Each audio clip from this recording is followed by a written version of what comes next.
ನಮಸ್ಕಾರ and very good morning. ನೀವು ನೋಡ್ತಾ ಇದ್ದೀರಾ ಸೀದಾ ಸವಾಲ್. ನಾನು ವಿದ್ಯಾ ಮಲ್ನಾಡ್. ಆಪರೇಷನ್ ಫುಟ್ಪಾತ್ ಬೆಂಗಳೂರಿನಲ್ಲಿ ನಡೀತಾ ಇದೆ. ಒಂದು ಕಡೆ ಬಡ ವ್ಯಾಪಾರಿಗಳ ಬದುಕಿನ ಹಕ್ಕು, ಮತ್ತೊಂದು ಕಡೆ ಪಾದಚಾರಿಗಳು ನಮಗೆ ನಡೆಯೋಕೆ ಹಕ್ಕಿದೆ, ನಡೆಯುವ ದಾರಿನ ಬಿಡಿಸ್ಕೊಡಿ ಅಂತ ಕೇಳ್ತಾ ಇದ್ದಾರೆ. ಇದರ ನಡುವೆ ಅವರಿಗೆ ಲೈಸೆನ್ಸ್ ಕೊಟ್ಟಿದ್ದಲ್ಲದೆ ಈಗ ಖಾಲಿ ಮಾಡಿಸ್ತೀವಿ ಅಂತ GBA ಆಗಿನ BBMP ಕೊಟ್ಟಿತ್ತು. ಈಗ GBA ಮುಂದುವರಿಸ್ಕೊಂಡು ಹೋಗ್ತಾ ಇದೆ. ಹಾಗಾದ್ರೆ ಇಲ್ಲಿ ಬಡ ವ್ಯಾಪಾರಿಗಳ ಹೊಟ್ಟೆಪಾಡು ಅಂತ ನೋಡೋದಾ, ಪಾದಚಾರಿಗಳ ಹಕ್ಕು ಅಂತ ನೋಡೋದಾ? ಈ ಆಪರೇಷನ್ ಫುಟ್ಪಾತ್ ಅನ್ನೋದು ಕೇವಲ ಆರಂಭಿಕ ಶೂರತ್ವನ ಅಥವಾ ಮುಂದುವರಿಸ್ಕೊಂಡು ಹೋಗ್ತಾರಾ? ಇದ್ರ ಬಗ್ಗೆ ಚರ್ಚೆನ ಮಾಡ್ತಾ ಹೋಗೋಣ. ಇದೇ ಹೊತ್ತಿನ ವಿಶೇಷ ಆಪರೇಷನ್ ಫುಟ್ಪಾತ್. ನಾನು ವಿದ್ಯಾ ಮಲ್ನಾಡ್. ಈ ಆಪರೇಷನ್ ಫುಟ್ಪಾತ್ ಯಾರಿಗೆ ಪೂರಕ, ಯಾರಿಗೆ ಮಾರಕ, ಇದ್ರ ಬಗ್ಗೆ ಚರ್ಚೆನ ಮಾಡ್ತಾ ಹೋಗೋಣ. ಗೆಸ್ಟ್ಗಳು ಕೂಡ ಜಾಯ್ನ್ ಆಗಿದ್ದಾರೆ, ವೆಲ್ಕಮ್ ಮಾಡ್ಕೊಳ್ತೀನಿ. ಮೊದಲನೇದಾಗಿ ಕಾರ್ಮಿಕ ಪರಿಷತ್ ಅಧ್ಯಕ್ಷರಾಗಿರೋ ರವಿ ಶೆಟ್ಟಿ ಬೈಂದೂರ್ ಇದ್ದಾರೆ. ರವಿ ಶೆಟ್ಟಿ ಅವರೇ ನಮಸ್ಕಾರ, ಕಾರ್ಯಕ್ರಮಕ್ಕೆ ಸ್ವಾಗತ. ಮತ್ತೊಂದು ಕಡೆ ಪ್ರಕಾಶ್ ಮಂಡೋತ್, ಕರ್ನಾಟಕ ರಾಜ್ಯ ವ್ಯಾಪಾರಿಗಳ ಒಕ್ಕೂಟದ ಅಧ್ಯಕ್ಷರು ಕೂಡ ಜಾಯ್ನ್ ಆಗಿದ್ದಾರೆ. ನಮಸ್ಕಾರ, ನಿಮಗೂ ಕೂಡ ಕಾರ್ಯಕ್ರಮಕ್ಕೆ ಸ್ವಾಗತ. ಆರ್ ರಾಜ್ಗೋಪಾಲನ್, ಬೆಂಗಳೂರು ಒಕ್ಕೂಟದ ಸಂಚಾಲಕರು ಕೂಡ ಜಾಯ್ನ್ ಆಗಿದ್ದಾರೆ. ನಮಸ್ಕಾರ ಸರ್, ತಮಗೂ ಕೂಡ ಕಾರ್ಯಕ್ರಮಕ್ಕೆ ಸ್ವಾಗತ. Doctor S Umesh, Cubbon Park ಅಡಿಗೆದಾರರ ಸಂಘದ ಅಧ್ಯಕ್ಷರು ಕೂಡ ಜಾಯ್ನ್ ಇದ್ದಾರೆ ಅಥವಾ ನಮ್ಮ ಸ್ಟುಡಿಯೋದಲ್ಲಿದ್ದಾರೆ. ನಮಸ್ಕಾರ ಸರ್, ನಿಮಗೂ ಕೂಡ ಕಾರ್ಯಕ್ರಮಕ್ಕೆ ಸ್ವಾಗತ. ಬೀದಿ ಬದಿ ವ್ಯಾಪಾರಿಗಳ ಸಂಘದ ಮಹಿಳಾ ರಾಜ್ಯ ಅಧ್ಯಕ್ಷರು ಕಾವ್ಯಶ್ರೀ ಕೂಡ ನಮ್ಮ ಸ್ಟುಡಿಯೋದಲ್ಲಿ ಜಾಯ್ನ್ ಆಗಿದ್ದಾರೆ. ನಮಸ್ಕಾರ ಮೇಡಮ್, ಕಾರ್ಯಕ್ರಮಕ್ಕೆ ಸ್ವಾಗತ. ನಿಮ್ಮಿಂದಲೇ ಪ್ರಶ್ನೆ ಆರಂಭ ಮಾಡ್ತೀನಿ. ಎಷ್ಟು ಸಮಸ್ಯೆ ಆಗ್ತಾ ಇದೆ ನಿನ್ನೆಯಿಂದ, ಎಷ್ಟು ಆತಂಕ ಇದೆ? ಮೇಡಮ್, ಮೊದಲಿಗೆ ಒಂದು ತಿಳ್ಕೋಬೇಕಾಗಿರೋ ವಿಷಯ ಅಂದರೆ, ಇದು ಅನಿವಾರ್ಯವಾಗಿ ಅವರು ಆಯ್ಕೆ ಮಾಡ್ಕೊಂಡಿರುವಂಥದ್ದು. ಯಾಕೆ ಅವರ ಜೀವನ ಆಧಾರಿತವಾಗಿ ಎಲ್ಲೂ ಈಗ PUC ಇಂದ ಕೆಳಗಡೆ ಓದಿರೋವಂಥವ್ರಿಗೆ ಅಷ್ಟು ಈಸಿಯಾಗಿ ಕೆಲಸಗಳು ಸಿಗಲ್ಲ, ಅದು ಗೊತ್ತಿರೋ ಅಂಥದ್ದು. ಇಲ್ಲ ಗೌರ್ಮೆಂಟ್ ಕೊಡ್ಸಲ್ಲ. ನೆಕ್ಸ್ಟು 60 ವರ್ಷವರೆಗೆ ದುಡ್ದಂಥವ್ರು ಎಷ್ಟೋ ಗೌರ್ಮೆಂಟ್ ಅಧಿಕಾರಿಗಳೇ ಈ ಆಯ್ಕೆಗಳನ್ನ, ಏನೋ ಫುಟ್ಪಾತಲ್ಲಿ ವ್ಯಾಪಾರ ಮಾಡೋ ಅಂಥದ್ದು ಎಲ್ಲವೂ ನೋಡಿದ್ದೀವಿ ನಾವು. ಈಗ ಅವ್ರದ್ದು ಜೀವನ ಎಷ್ಟು ಅತಂತ್ರ ಅಂದರೆ, ಗ್ಯಾರಂಟಿ ಯೋಜನೆಗಳನ್ನು ಕೊಡೋ ಅಂಥ ಸರ್ಕಾರ, ನಮಗೂ ಕಾನೂನಿದೆ. 2014ರಿಂದ ಇದು ಲಾಸ್ಟ್ ಮಂತು ಬಂದಿರೋ ಅಂಥದ್ದು ಆದೇಶ ಸುಪ್ರೀಂ ಕೋರ್ಟಿಂದ. 2014ರಿಂದನೇ ನಮ್ಮದು ರಿಲೀಸ್ ಆಗಿರುವಾಗ ಅದನ್ನು ಕಾಪಾಡಬೇಕು. ಅದ್ರದ್ದು ನೀವು ಲೈಸೆನ್ಸ್ ಕೊಟ್ಟಿದ್ದೀರಾ, ಅದೇನೋ ಗಮನ ಇಲ್ವಾ ನಿಮಗೆ? ಅಲ್ಲಿಂದ ಈಚೆಗೆ ನೀವು ಎಷ್ಟು ಅಭಿವೃದ್ಧಿ ಮಾಡಿದ್ದೀರಾ ದೇಶದಲ್ಲಿ? ಈಗ ಬಂದರೆ ನಮ್ಮ ರಾಜ್ಯದಲ್ಲಿ, ಅದು ಬೆಂಗಳೂರಲ್ಲಿ ಏಕಾಏಕಿ ಹಿಂಗೆ ಮಾಡಿದಾಗ ನೀವು ಟೆಂಡರ್ ಕರಿತೀರಾ, ಫೀಸ್ ಕಲೆಕ್ಟ್ ಮಾಡ್ತೀರಾ, ಪ್ರತಿಯೊಂದು ಹಂತನೂ ನಿನ್ನೆವರೆಗೂ ಇತ್ತು. ಏಕಾಏಕಿ ಹಿಂಗೆ ಮಾಡಿದಾಗ ಎಷ್ಟು ಅತಂತ್ರ ಆಗಿದೆ. ಇದಕ್ಕೆ ಸಚಿವರಾಗ್ಲಿ ಅಧಿಕಾರಿಗಳಾಗ್ಲಿ ಅವರೇ ಉತ್ತರ ಕೊಡಬೇಕು. ಏನು ಉತ್ತರ ನಿರೀಕ್ಷೆ ಮಾಡ್ತಾ ಇದ್ದೀರಾ? ಮೊದಲು ನಮಗೆ, ನಾವು ಫುಟ್ಪಾತಲ್ಲಿ ಯಾರಿಗೂ ತೊಂದರೆ ಕೊಡೋಕೆ ಇಷ್ಟ ಇಲ್ಲ ಮೇಡಮ್. ನಮ್ಮ ಸಂಘಟನೆಯವರಾಗಲಿ ಯಾರೇ ಆಗಲಿ ಫುಟ್ಪಾತ್ ಅದನ್ನೇ ಹೇಳ್ತಾ ಇದ್ದಾರೆ, ನೀವು ನೋಡ್ತಾ ಇದ್ದೀರಾ ಎಲ್ಲ. ನಮಗೆ ಪರ್ಯಾಯ ಜಾಗ ಮಾಡಿ, ವೆಂಡರ್ ಝೋನ್ ಮಾಡ್ಕೊಳ್ಳಿ. ವೆಂಡರ್ ಝೋನ್ ಮಾಡಿ. ಯಾಕೆ ನಾವು ಸಂಘಟನೆಯವರು, ಎಲ್ಲ ಬೀದಿ ಬದಿ ಸಂಘಟನೆಯವರು ನಾವು ಮನವಿಗಳನ್ನ ಮಾಡಿದ್ದೀವಿ. ನಮ್ಮ ಹತ್ರ ಡಾಕ್ಯುಮೆಂಟ್ ಇದೆ, ನೀವು ಮಾಡ್ತಾ ಇಲ್ಲ, ಮುಂದಿನ ದಿನದಲ್ಲಿ ತುಂಬ ತೊಂದರೆ ಆಗುತ್ತೆ, ಇವೆಲ್ಲ ಹೇಳ್ತಾ ಇದ್ವಲ್ಲ. ಇವತ್ ಮಾತ್ರ ನಿಮ್ಗೆ ಅನ್ನಿಸ್ತಾ ಏಕಾಏಕಿ ಸುಪ್ರೀಂ ಕೋರ್ಟದ ಒಂದು ಆದೇಶ, ನಾವು ಪ್ರಜೆಗಳಲ್ವಾ, ಬೀದಿ ಬದಿ ವ್ಯಾಪಾರಿಗಳ ಪ್ರಜೆಗಳಲ್ವಾ, ಬೀದಿ ಬದಿ ವ್ಯಾಪಾರಿಗಳು ನಡಿಗೆದಾರರಲ್ವಾ? ಯಾಕೆ ಇದು ನಿಮ್ ಗಮನಕ್ಕೆ ಬರ್ತಾ ಇಲ್ಲ? ಯಾಕೆ ಇದರಿಂದ ತೊಂದರೆ ಆಗತ್ತೆ ಅಂತ ಗೊತ್ತಿಲ್ಲದೆ ಹೋದಷ್ಟು ಪರಿಜ್ಞಾನ ಇರ್ಲಿಲ್ವಾ ನಿಮ್ಗೆ? ಮತ್ತೆ ಯಾಕೆ ಲೈಸೆನ್ಸ್ ಕೊಟ್ರಿ ನೀವು? ಮತ್ತೆ ಯಾಕೆ ಲೈಸೆನ್ಸ್ ಕೊಟ್ರಿ? ಮತ್ತೆ ಯಾಕೆ ಫೀಸ್ಗಳನ್ನ ಕಲೆಕ್ಟ್ ಮಾಡ್ತಾ ಇದ್ರಿ ನೀವು? ಕರೆಕ್ಟ್ ವ್ಯಾಲಿಡ್ ಪಾಯಿಂಟ್ ಇದೆ. ಹಂಗಂದ್ಕೊಂಡು ನಾವು ಈ ದೇಶದ ಪ್ರಜೆಗಳಲ್ವಾ, ರಾಜ್ಯದ ಪ್ರಜೆಗಳಲ್ವಾ ಅಂತ ಪಾದಚಾರಿಗಳ ಜಾಗವನ್ನ ಆಕ್ಯುಪೈ ಮಾಡ್ಕೊಳ್ಳೋದು ತಪ್ಪಾಗ್ತದೆ. ಪಾದಚಾರಿಗಳಿಗೆ ಅದು ಸೀಮಿತವಾಗಿರುವಂತಹ ಜಾಗ. ಬಟ್ ಇದು ನಿಮ್ಮ ತಲೆಯಲ್ಲಿ ಇರ್ಲಿಲ್ವಾ? ಲೈಸೆನ್ಸ್ ಕೊಡ್ಬೇಕಾದ್ರೆ ಎಲ್ಲಿ ಬ್ರೈನ್ ಮಾರ್ ಬಂದಿದ್ರಿ ಅನ್ನೋದು ಪ್ರಶ್ನೆ. ಬರ್ತೀನಿ ನಾನು ನಿಮ್ಮ ಹತ್ರ. ಡಾಕ್ಟರ್ ಎಸ್ ಉಮೇಶ್ ಅವರೇ, ಪಾದಚಾರಿಗಳು ನಮ್ಮ ಜಾಗವನ್ನು ನಮಗೆ ಬಿಟ್ಕೊಡಿ, ನಡ್ಕೊಂಡು ಓಡಾಡೋಕ್ಕೆ ಅವಕಾಶ ಮಾಡಿಕೊಡಿ ಒಂದು ಕಡೆ. ಇನ್ನೊಂದೇನಪ್ಪ ಅಂದರೆ, ನಗರದ ಸೌಂದರ್ಯ ಕೂಡ ಹೌದು, ನಗರದ ಶಿಸ್ತು ಕೂಡ ಹೌದು ಫುಟ್ಪಾತ್ ಅನ್ನೋದು. ಸೊ ಈಗ ಅವರ ಹೊಟ್ಟೆಪಾಡು ಅಂತ ನೋಡೋದಾ, ಪಾದಚಾರಿಗಳ ಹಕ್ಕು ಅಂತ ನೋಡೋದಾ? ಇದನ್ನು ಇದು ಏನಂದರೆ, ಈ ಸರ್ಕಾರ ಹಿಂದೆ ಇರ್ತಕ್ಕಂಥ ಸರ್ಕಾರ ಮಾಡಿದ್ದು ತಪ್ಪು. ಯಾಕಂದರೆ ನಾನು ಇದು 10 ವರ್ಷ ಹಿಂದೆನೇ ನಾನು ಕೇಸ್ ಹಾಕಿದ್ದೆ. ಎಂಟೈರ್ ಬೆಂಗಳೂರಲ್ಲೆಲ್ಲ ಫುಟ್ಪಾತ್ ಎಲ್ಲ ಕವರ್ ಮಾಡ್ಕೊಳ್ತಾ ಇದ್ದಾರೆ. ಎಲ್ಲ ಫುಟ್ಪಾತ್ ಮೇಲೆ ಓಡಾಡೋಕ್ಕಾಗ್ತಾರೆ. ಸುಮಾರು ಜನ ರೋಡಲ್ಲಿ ವಾಕ್ ಮಾಡ್ತಾ ಇರುವಾಗ ನಡ್ಕೊಂಡು ಹೋಗ್ತಾ ಇರೋದು ಗಾಡಿಗಳು ಹೊಡೆದು ಆಕ್ಸಿಡೆಂಟ್ಗಳು, ತುಂಬ ಆಕ್ಸಿಡೆಂಟ್ಗಳಾಗವೆ. ಮತ್ತು ಪಾರ್ಕಿಂಗ್ ಎಲ್ಲ ಮಾಡ್ತಾರೆ. ಅವಾಗೇನು ಫುಟ್ಪಾತ್ ಇರೋದು ಏನಕ್ಕೆ? ಜನ ವೃದ್ಧರು ಮತ್ತು ಮಕ್ಕಳು ಮರಿಗಳು ಓಡಾಡೋದಕ್ಕೆ ಫುಟ್ಪಾತ್ನ ಅಲ್ಲಿ ಓಡಾಡ್ಲಿಕ್ಕಿರೋ ಜಾಗನ ಅಲ್ಲಿ ನೀವು ಅಂಗಡಿಗಳು ಹಾಕ್ಕೊಂಡು, ಅಂಗಡಿಗಳು ಒಂದು ಅಂಗಡಿ ಅಲ್ಲ, ನಾವು ಒಬ್ಬೊಬ್ಬರು 4 ಅಂಗಡಿಗಳು ಹಾಕ್ಕೊಳ್ಳೋದು, ಅದನ್ನು ಬಾಡಿಗೆಗೆ ಮನೆಗಳು ಕೊಟ್ಕೊಳ್ಳೋದು, ಜೊತೆಗೆ ಅಲ್ಲಿ ಇರ್ತಕ್ಕಂಥ ಅಂಗಡಿಗಳು ಅಲ್ಲಿ ಬಾಡಿಗೆ ಯಾರು ಕೊಡ್ತಾರೆ ಅಲ್ಲಿ ಪೊಲೀಸವ್ರಿಗೆ, ಆ ಪೊಲೀಸವ್ರು ಬಿಟ್ಟರೆ ಆಮೇಲೆ BBMP ಅವರಿಗೆ, ಅದು BBMP ಬಿಟ್ಟರೆ ಲೋಕಲ್ ಲೀಡ್ರುಗಳು ಇರ್ತಾರಲ್ಲ ಆ ಲೋಕಲ್ ಲೀಡ್ರುಗಳಿಗೆ ಕೊಟ್ಕೊಂಡು ಈ ಥರ ಮಾಡ್ಕೊಂಡು ಹೋದರೆ ಇಡೀ ಬೆಂಗಳೂರು ಒಂದು ಹಿಂದೆ BBMP ಇತ್ತು, ಇವಾಗ GB ಆಗಿದೆ. ಇವಾಗ ಇಲ್ಲಿ ಬರ್ತಕ್ಕಂಥ ಇನ್ನೊಂದು ಭದ್ರತೆ ಬೇರೆ ಮುಖ್ಯ, ನಮಗೆ ಬೆಂಗಳೂರಿಗೆ ಭದ್ರತೆ. ಯಾಕಂದ್ರೆ ನಾನು ಸುತ್ತಮುತ್ತ ಎಂಟೈರ್ ಕಬ್ಬನ್ ಪಾರ್ಕ್ ಆಗಿತ್ತು, ಒಂದು ಫಿಶ್ ಮಾರ್ಕೆಟ್ ಥರ ಇತ್ತು ಕಬ್ಬನ್ ಪಾರ್ಕ್ ಒಳಗಡೆ. ಅದೇ ಥರ city civil court fish market ಇತ್ತು. ಸಿಟಿ ಸಿವಿಲ್ ಎಂಟೈರ್ ಕೇಸ್ ಹಾಕಿ 2012 ಕೇಸ್ ಹಾಕಿ ಎಂಟೈರ್ ಸಿಟಿ ಸಿವಿಲ್ ಕೋರ್ಟ್ ಭದ್ರತೆ ಬಗ್ಗೆ ಹಾಕಿ ಖಾಲಿ ಮಾಡಿಸಿ ಅಲ್ಲಿರ್ತಕ್ಕಂಥ ಎಲ್ಲ ವೆಂಡರ್ಸ್ಗಳನ್ನ ಖಾಲಿ ಮಾಡಿಸಿ ಇವತ್ತು ಭದ್ರತೆಗೆ ಅಂತ ತಂದಿದ್ದೀನಿ, ಅದು ಎಂಟೈರ್ ಸಿವಿಲ್ ಕೋರ್ಟ್ನ. ಅದೇ ಥರ ಕಬ್ಬನ್ ಪಾರ್ಕ್ ಕೂಡ ಎಂಟೈರ್ ಒಳಗಡೆ ವೆಂಡರ್ಸ್ಗಳನ್ನೆಲ್ಲ ಖಾಲಿ ಮಾಡಿಸಿ ಅವ್ರಿಗೇನು ಆಲ್ಟರ್ನೇಟಿವ್ ಅವ್ರಿಗೆ ಕೊಡೋದು ಬಿಟ್ಟು BBMP ಬಿಟ್ಟಿದ್ದು. BBMP ಸ್ಥಳಗಳಿದ್ದೆ ಅದು ಎಲ್ಲರಿಗೂ ಸೇರಿ ಒಂದು ಅವಕಾಶ ಮಾಡಿಕೊಡ್ಬೋದು.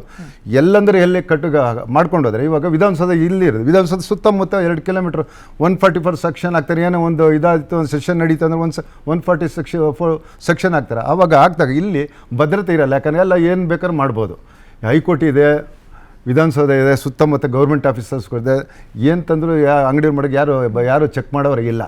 ಮುಂದೆ ಆಗೋ ಅನಾಹುತನ ಅದು ಸರ್ಕಾರ ಒಂದು ಭದ್ರತೆ ದೃಷ್ಟಿಯಿಂದ ಮತ್ತೊಂದು ಸಾರ್ವಜನಿಕ ಅಥವಾ ಪಾದಚಾರಿಗಳ ಹಿತದೃಷ್ಟಿಯಿಂದ ಫುಟ್ಪಾತ್ ಆಗೇ ಇರಬೇಕು. ಅದು ವ್ಯಾಪಾರದ ರೋಡ್ ಆಗಬಾರ್ದು, ಕಮರ್ಷಿಯಲ್ ಆಗಬಾರ್ದು ನಿಮ್ಮ ವಾದ.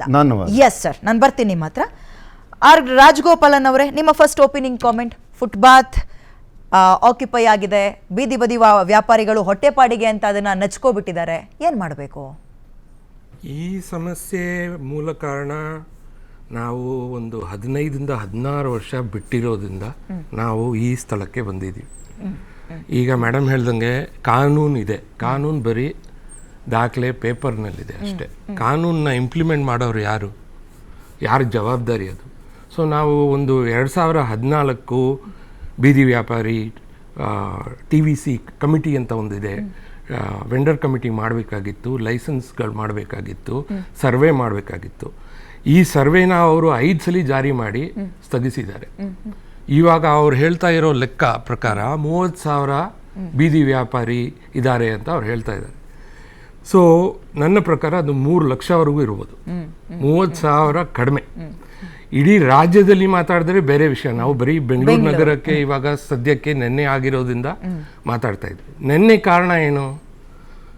ಉಚ್ಚ ನ್ಯಾಯಾಲಯದ ಆದೇಶ 19ನೇ ತಾರೀಕು ನಮ್ಮ ಗಮನಕ್ಕೆ ಬರುವಾಗ ಸಚಿವರು ಅದನ್ನು ಮುಂದೆ ತಗೊಂಡು ಅದರ ಬಗ್ಗೆ ಚರ್ಚೆ ಮಾಡಿ ಎಲ್ರಿಗೂ ಮಾಧ್ಯಮದಿಂದ ನೀವು ಸಹಕರಿಸಿ ಅಂತ ಹೇಳಿಬಿಟ್ಟು 1ನೇ ತಾರೀಕಿಂದ ಮುಂದುವರಿಸ್ತೀವಿ ಅಂತ ಜಾರಿ ಮಾಡಿದೆ. ಅದಕ್ಕೆ ಮುಂಚೆ ಮಾಡಬೇಕಾಗಿದ್ದ ಯಾವುದು ಮಾಡಿಲ್ಲ. ಏನು ಆಲ್ಟರ್ನೇಟ್ ಇಟ್ಬೋದಿತ್ತು, ಮುಂಚೆ ಮಾಡಬೇಕಾಗಿದ್ದ ಕೆಲಸ ಆಗಿದೆಯಾ ಇದನ್ನ ಜಾರಿಗೆ ತರಕ್ಕೂ ಮುಂಚೆ ಅಂತ ಮಾನ್ಯ ಸಚಿವರು ಅದನ್ನ ಗಮನ ಹರಿಸ್ಬೇಕಿತ್ತು. ಓಕೆ, ಬರ್ತೀನಿ ಮುಂದುವರಿಸ್ಬಿಡಿ. ಸೊ ಈಗ ಅದಕ್ಕೆ ಮುಂದೆ ಮಾತಾಡಬೇಕಾಗಿದ್ರೆ ಉಚ್ಚ ನ್ಯಾಯಾಲಯ ಅವರಿಗೆ ಒಂದು ಅರ್ಜಿ ಕೊಟ್ಟು ಇವರು ಒಂದು ಆಕ್ಷನ್ ಪ್ಲಾನ್ ಪ್ರೆಸೆಂಟ್ ಮಾಡಬೇಕಾಗಿತ್ತು ನನ್ನ ಪ್ರಕಾರ. ಅಗೇನ್ ಇಲ್ಲಿ ರಾಜಕಾರಣಿಗಳ ಸಮಸ್ಯೆ ಬೀದಿ ಬದಿ ವ್ಯಾಪಾರಿಗಳದ್ದು ಅಲ್ಲ, ಪಾದಚಾರಿಗಳದ್ದು ಅಲ್ಲ, ಆಡಳಿತ ಸಮಸ್ಯೆ ಇದು. ಓಕೆ, ಅವ್ರು ಏನ್ ಮಾಡ್ಬೇಕಾಗಿತ್ತು, ಒಂದು ರೆಪ್ರೆಸೆಂಟೇಷನ್ ಕೊಡಬೇಕಾಗಿತ್ತು. ಇದು ಏಕಾಏಕಿ ಮಾಡಕ್ಕಾಗಲ್ಲ. ಇದು ಇಲ್ಲಿ ಬೆಕ್ಕಿನ ಆಟ ಆಗಿದೆ. ಬೆಕ್ಕಿಗೆ ಆಟ, ಇಲ್ಲಿ ಪ್ರಾಣ ಸಂಕಟ ಅನ್ನೋಂಗ್ ಆಗಿದೆ.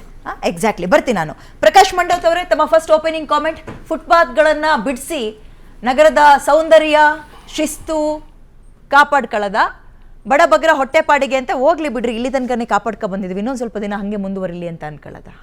ಮೇಡಮ್, ಇದೊಂದು ಸೂಕ್ತವಾದ ವಿಷಯ ತೊಗೊಂಡಿದ್ದೀರ, ನಿಮ್ಗೆ ಅಭಿನಂದಿಸ್ತೀನಿ ವಿಸ್ತಾರ ಟಿವಿಗೆ.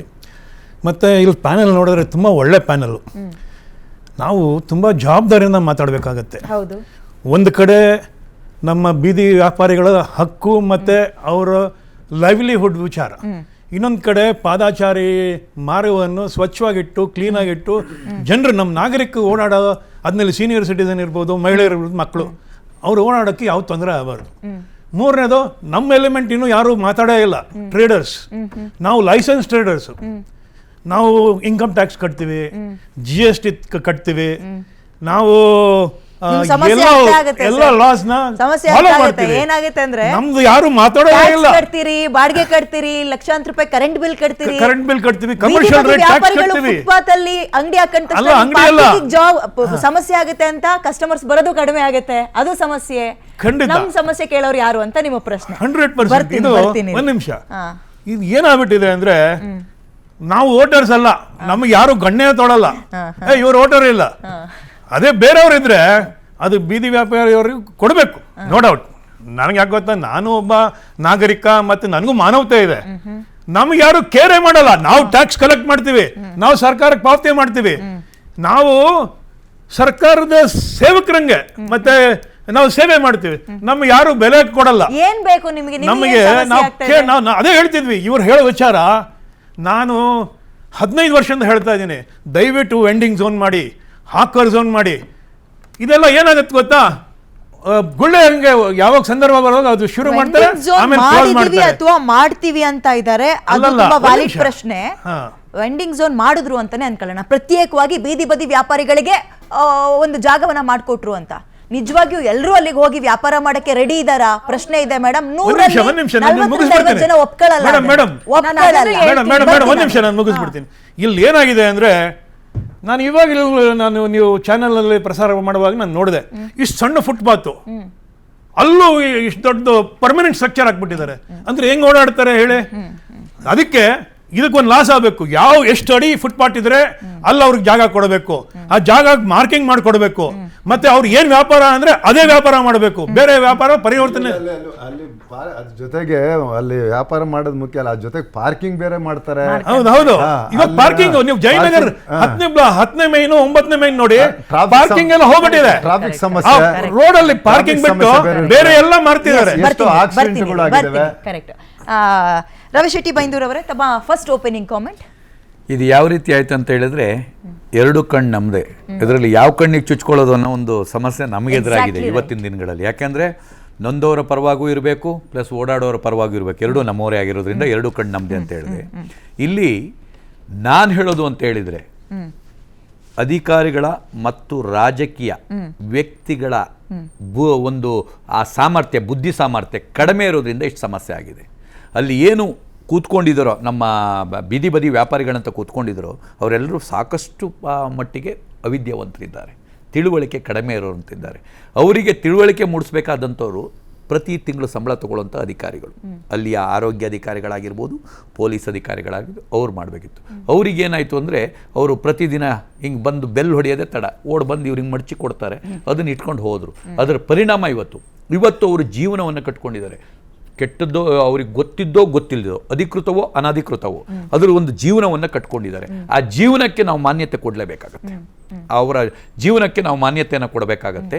ಈಗ ಏಕಾಏಕಿ ಬಂದು ಅದು ಇಲ್ಲಿ ಯಾವ ರೀತಿ ಆಗ್ತಾಯಿದೆ ಅಂದರೆ, ಒಬ್ಬ ಅಧಿಕಾರಿ ಬಂದರು, ಅವ್ರದ್ದೇ ಆದಂತೆ ಸಿಂಗಮ್ ಸ್ಟೈಲಲ್ಲಿ ಕೆಲಸ ಮಾಡಿದರು, ಒಬ್ಬ ರಾಜಕಾರಣಿ ಬಂದರು, ಅವ್ರದ್ದೇ ಆದಂಥದ್ದು, ಮತ್ತೊಬ್ಬ ಅಧಿಕಾರಿ ಬಂದರು, ಮಾಡ್ಕೊಂಡು ಹೋಗ್ರಪ್ಪ ಅಂತ ಹೇಳಿದ್ರು, ಇನ್ನೊಬ್ಬ ರಾಜಕಾರಣಿ ಬಂದರು, ಓಟಿಗಾಗಿ ನೀನು ಮಾಡ್ಕೊಂಡು ಹೋಗ್ರಪ್ಪ ಅಂತ ಹೇಳಿದ್ರು.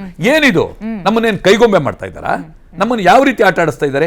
ಇದಕ್ಕೊಂದು ಕರೆಕ್ಟ್ ಆದ ಒಂದು ಸ್ಟ್ರಕ್ಚರ್ ರೆಡಿ ಮಾಡೋಕ್ಕಾಗಿಲ್ಲ ಅಂತ ಹೇಳಿದ್ರೆ ಇವರು ಅಸಮರ್ಥರು. ಜನಗಳನ್ನ ಇವತ್ತು ನೋಡಿ, ಬೆಳಗ್ಗೆ ಹೋಗಿ ಮತ್ತೆ ಅಲ್ಲಿ ಏನು ಶುರುವಾಗಿದೆ ಗೊತ್ತಾ? ಇವಾಗ ಇನ್ನೊಂದು ಭ್ರಷ್ಟಾಚಾರ ಶುರುವಾಗಿದೆ. ಇದಿಷ್ಟು ಜಾಗ ಅಂತ ಕೋಟ್ ಮಾಡಿದ್ದಾರೆ ಇವಾಗ ಆಲ್ರೆಡಿ. ಸಚಿವರೇನು ಹೇಳ್ತಾ ಇದ್ರು, ಎಷ್ಟು 2000 ಕಿಲೋಮೀಟರ್ ಏನೋ ಹೇಳ್ತಾ ಇದ್ರು. ಅದಕ್ಕೆ ಈಗ ಬೇರೆ ಕಡೆ ಎಲ್ಲ ಶುರು ಆಗ್ಬಿಟ್ಟಿದೆ. ಬೇರೆ ಅಧಿಕಾರಿಗಳು ಎತ್ತೋ ನಿನಗೆ ದಂಡ ಹಾಕ್ತೀನಿ ಇರು. ಇದು ಭ್ರಷ್ಟಾಚಾರಕ್ಕೆ ಒಂದು ಅವಕಾಶ ಮಾಡಿಕೊಡ್ತಾ ಇದ್ದಾರೆ ಅಂತ ಅನಿಸ್ತಾ ಇದೆ.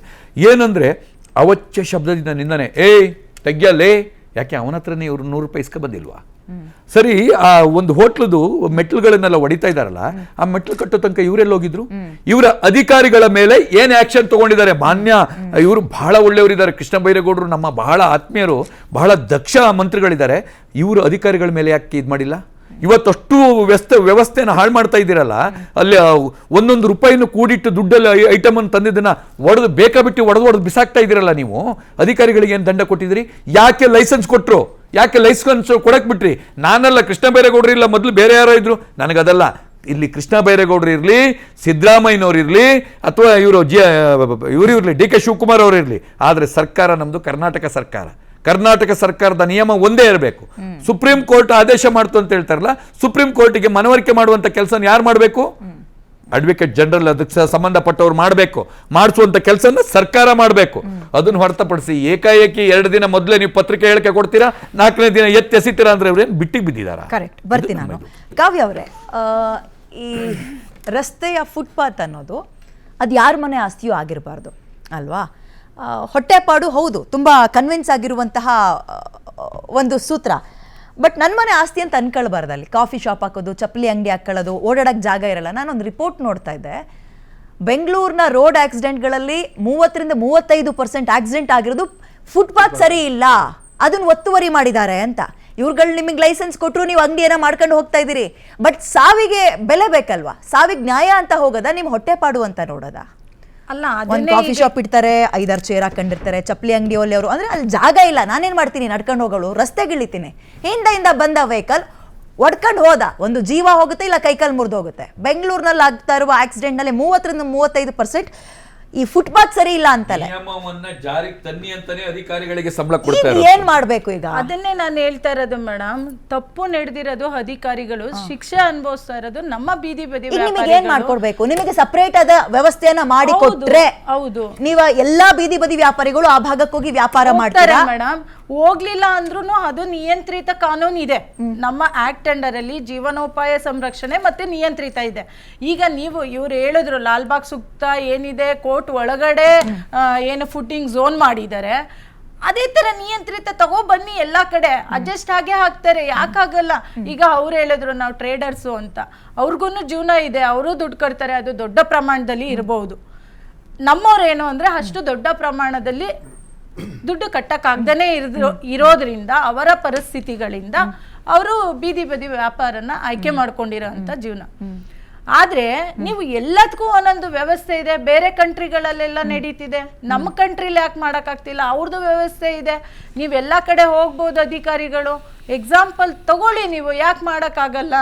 ನೀವು ಹೇಳ್ತೀರಾ ಯಾವುದೋ ಜಿಲ್ಲೆಯಿಂದ ಇಲ್ಲಿ ನಾರಾಯಣ ಹೃದಯಾಲಯಕ್ಕೆ 0 ಟ್ರಾಫಿಕ್ ಮಾಡ್ತೀರಾ. ಈ ಹೃದ್ರೋಗ ಈಗ ನಿನ್ನೆಯಿಂದ ನಡೀತಾ ಇರೋ ಪೇನ್ ಕಾಣಿಸ್ತಾ ಇಲ್ವಾ ನಿಮ್ಗೆ? ಅಧಿಕಾರಿಗಳಿಗೆ ಈ ಪೇನ್ ಕಾಣಿಸ್ತಾ ಇಲ್ವಾ?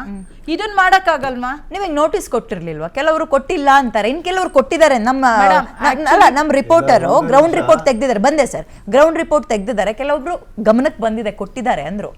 ನೋಟಿಸ್ ಕೊಟ್ಟಿಲ್ಲ ಅನ್ನೋದು ಸರಿ ಅನ್ಸಲ್ಲ ಅಲ್ವಾ? ನೋಟಿಸ್ ಹೆಂಗ್ ಹೇಳಿದ್ದಾರೆ, ಒಂದು ಕೃಷ್ಣ ಬೈರೇಗೌಡ ಸರ್ ಹೇಳಿದ್ದು ಒಂದು ಮಾಹಿತಿ, ಅದು ಮಾಹಿತಿ ಬರ್ತಿದೆ. ಬಟ್ ನಮ್ದು ಸ್ಟ್ರೀಟ್ ವೆಂಡರ್ ಆಕ್ಟ್ ಅಂಡರ್ ಅಲ್ಲಿ TVC ಕಮಿಟಿ ಅಂತ ಇದೆ, ಅದಕ್ಕೆ ನೋಟಿಸ್ ಕೊಟ್ಟು ಅದರಲ್ಲಿ ತೀರ್ಮಾನ ಆಗಿ ಈ ಭಾಗನ ವೆಂಡಿಂಗ್ ಝೋನ್ ಮಾಡ್ತೀವಿ, ನೀವು ಒಪ್ಪಿಗೆ ಇದೆಯಾ, ಅಲ್ಲಿಂದ ಮೂಲಭೂತ ಸೌಕರ್ಯ ಇದೆಯಾ, ಪ್ರತಿಯೊಂದು ಇದೆ ಮೇಡಮ್. ಅದೆಲ್ಲ ಕಮಿಷನರ್ಗಳಿಗೆ ಗೊತ್ತಿದೆ.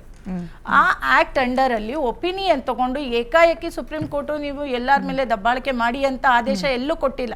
ಅಲ್ಲಿ ಮೇನ್ ಬಂದಿರೋದು ನನ್ನ ಹತ್ರ ಸುಪ್ರೀಂ ಕೋರ್ಟ್ ಆರ್ಡರ್ ಇದೆ, ನಿಮ್ ಕೈ ಕೊಟ್ಬಿಟ್ಟು ಹೋಗ್ತೀನಿ, ವಿತ್ ಕನ್ನಡದಲ್ಲೂ ಟ್ರಾನ್ಸ್ಲೇಟ್ ನಾನು ತಗೊಂಡಿದ್ದೀನಿ. ನೀವು ಅಲ್ಲಿ ಮಾಡಬೇಕಾಗಿದ್ದೇನು, ವೆಹಿಕಲ್ನ ಮೇನ್ ಇಂಟೆನ್ಷನ್ ಇಟ್ಟಿರೋದು ಯಾವುದು ಸುಪ್ರೀಂ ಕೋರ್ಟ್ ಆದೇಶ. ನಾವು ಹಿಂದಿಂದು ವೆಹಿಕಲ್ ಅಂತ ಬರೋಕ್ಕಿಂತ ಮುಂಚೆ ನಾವು ಕಾಲ್ನಡಿಗೆಯಲ್ಲಿ ನಡೀತಾ ಇದ್ವಿ. ನಮ್ಮ ಜನಗಳಿಗೆ ಅರಿವು ಮೂಡಿಸಿ ಆ ಪಾದಚಾರಿ ಜಾಗ ವೆಹಿಕಲ್ ಇರೋ ಅಂತ ಜಾಗ ಅಲ್ಲ ಅಂತ ಎಲ್ಲ ನಡೆದಿದೆ.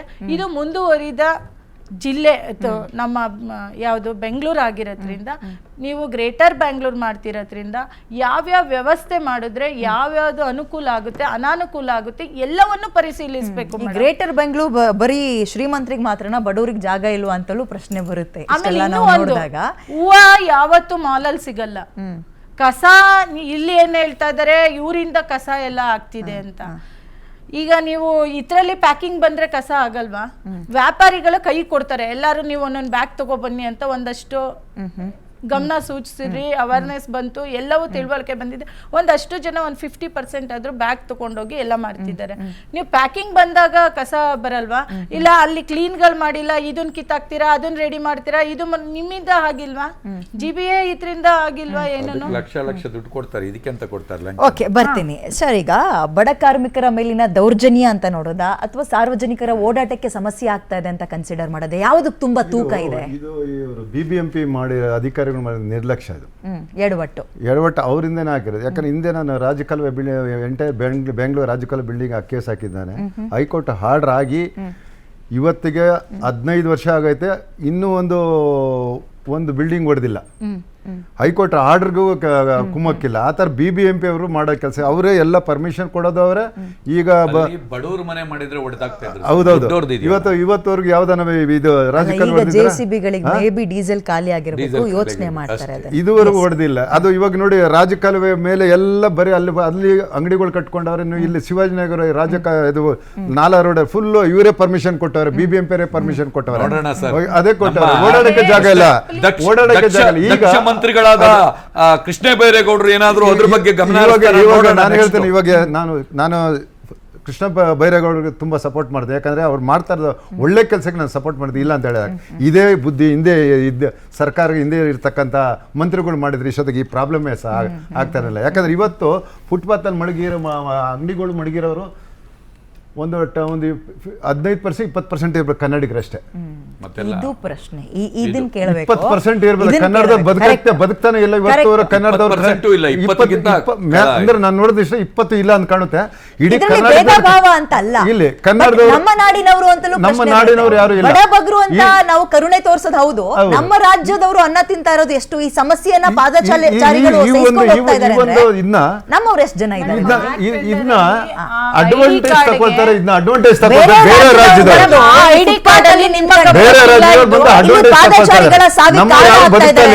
ನಾವಿಲ್ಲಿ ಬಡಬಗ್ರು ಪಾಪ ಅವ್ರ ಹೊಟ್ಟೆಪಾಟ್ ತುಂಬಿಸ್ಕೊಳ್ಳಿ ಅಂತ ಬಿಡೋದು ತಪ್ಪಾಗುತ್ತೆ. ಹೌದು, ಅಲ್ಲ ಇಲ್ಲಿ ಬರೋರೆಲ್ಲ ಬೇರೆ ರಾಜ್ಯದವರು ಬಂದು ಬದುಕ್ತಾರೆ. ಅವರು ಇವತ್ತು ಇಲ್ಲಿ ದುಡ್ಕೊಂಡು ಹೋಗಿ ಅವ್ರ ರಾಜ್ಯನ ಅಲ್ಲಿ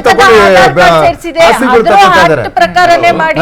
ಈಗ ಅದೇ ಹೇಳಿದ್ದು, ಒಂದು ಪಾನಿಪುರಿ ಗಾಡಿ ಇದೆ ಒಬ್ಬನ ಹತ್ರ, ಆತ ಓನರ್ ಯಾರು ಅಂತ GBRಗೂ ಇವತ್ತಿನವರೆಗೆ ಸಿಕ್ಕಿಲ್ಲ. ಆತನ ಪಾನಿಪುರಿ ಗಾಡಿ, ಇದು ಪಾನಿಪುರಿ ಮಸಾಲ ಪುರಿ ಎಲ್ಲ ಕೊಡ್ತಾರಲ್ಲ, ಅದು ಸುಮಾರು 4,000ಕ್ಕೂ ಹೆಚ್ಚು ಗಾಡಿ ಅವನ್ ಒಬ್ಬಂದಿದೆಯಂತೆ. ಇವಾಗ ಐಸ್ ಕ್ರೀಮ್ ಗಾಡಿ ಬರ್ತಾವ ನೋಡಿ, ಲಾಲ್ಬಾಗ್ ಕಬ್ಬನ್ ಪಾರ್ಕ್ ಅಂತ ಬರ್ತಾನೆ. ಅವನು ಒಬ್ಬನು ಅವನು 200 ಗಾಡಿ ಮಾಡಿದ್ದಾನೆ. ಅವನು ಇಲ್ಲಿರೋನಲ್ಲ, ಅವನು ಉತ್ತರ ಭಾರತದವನು. ನಗರದ ಸೌಂದರ್ಯ ಹೌದು ಸರ್, ಬಟ್ ಬಡವರಿಗೂ ಬದುಕೋ ಹಕ್ಕಿದೆ ಅಲ್ವಾ? ದಶಕಗಳಿಂದ ನಿದ್ದೆ ಮಾಡ್ಕೊ ಬಂದಿದ್ದೀರಿ ದಪ್ಪ ಚರ್ಮದವರು. ಈಗ ಸಡನ್ ಆಗಿ ಯಾರೋ ನೀರ್ ಹಾಕಿದ ತಕ್ಷಣ ಎದ್ದು ನಡೀರಿ ಖಾಲಿ ಮಾಡ್ತಾರೆ ಅಂದ್ಬಿಟ್ರೆ ಯಾರು? ಫಸ್ಟ್ ನಾನು ಕೇಳ್ತಿರೋದು, ಎಲ್ಲರಿಗೂ ಹಕ್ಕಿದೆ, ಅಧಿಕಾರಿಗಳ ಹಕ್ಕಕ್ಕೂ ಒಂದು ಲಿಮಿಟ್ ಇದೆ. ನಮ್ಮ ಹಕ್ಕುಗೂ ಒಂದು ಲಿಮಿಟ್ ಇದೆ ನೋಡಿ. ನಾವು ಏನ್ ಮಾಡ್ಬೇಕು ಅಂದ್ರೆ, ನಾವು ಎಲ್ಲ ನೋಡಬೇಕು. ನಾನು ಬರೀ ವ್ಯಾಪಾರಸ್ಥರನ್ನಲ್ಲ, ನಾನು ಅವ್ರ ಹಿತರಕ್ಷಣೆ ನೋಡಬೇಕು, ಪಾದಚಾರಿ ನಮ್ಮ ರೆಸಿಡೆಂಟ್ಸ್ ವೆಲ್ಫೇರ್ ನೋಡಬೇಕು, ನಗರ ಸ್ವಚ್ಛವಾಗಿರ್ಬೇಕು, ನಮ್ಮ ನಗರ ಸುಂದರವಾಗಿರ್ಬೇಕು. ಅದು ಜೀವನ ತೆಗಿತೀರಲ್ರಿ, ಜನರ ಜೀವ ಹೋಗುತ್ತಲ್ಲ, ಇವಾಗ ಬದುಕೊಂಡ್ರೆ ಎಲ್ಲ ಸೃಷ್ಟಿಯಾಗಿರೋದ್ರಿಂದ ಸಿಂಪಲ್ ಪ್ರಶ್ನೆ, ತೂಕ ಯಾವ್ದಕ್ಕೆ ಜಾಸ್ತಿ, ಪಾದಚಾರಿಗಳ ಸಾವಿಗ ಅಥವಾ ಜೀವಕ್ಕ? ಬಡಬಗ್ಗರ ಹೊಟ್ಟೆ ಪಾಡ ಅಂತ ನೋಡಿದಾಗ ಡೆಫಿನೆಟ್ಲಿ ಜೀವಕ್ಕೆ ಬ್ಯಾಲೆನ್ಸ್ ಮಾಡ್ಬೇಕಾಗತ್ತೆ. ಜೀವನನೂ ಇದೆ, ಅದು ಜೀವನ, ಇದು ಜೀವನ, ಎರಡು ಜೀವನ ಅಲ್ಲ ಮೇಡಮ್. ಏನಾಗ್ತದೆ ಅಂತ ಹೇಳಿದ್ರೆ, ನಡೆಯುತ್ತೆ ಅಲ್ಲ,